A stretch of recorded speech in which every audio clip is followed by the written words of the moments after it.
अस्सलाम वालेकुम नादरीन, मैं थोड़ा मेज़बान जाम हफीजुल्ला खमड़ा ते तुसारे दे पियो HK TV 70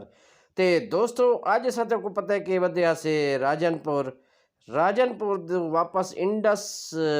जी मिल दे उत्ते मौजूद है से ही टाइम ते असां AD साहब तो पूछूं कि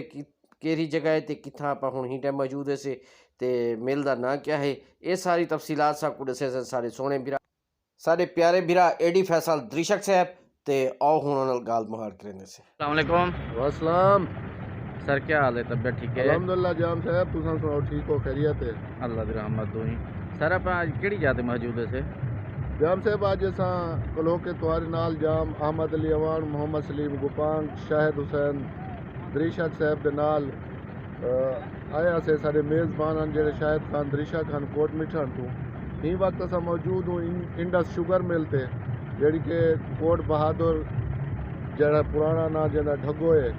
सारे जेड़े सरदार हैं द्रिशक कौम दे उन्हां दी शुगर मिल है इंडस शुगर मिल के मुकाम पे मौजूद है से उन्हें नाश्ता करते फारिग थे से जरा इतना पुजे से जनाब को शौक थी गए कि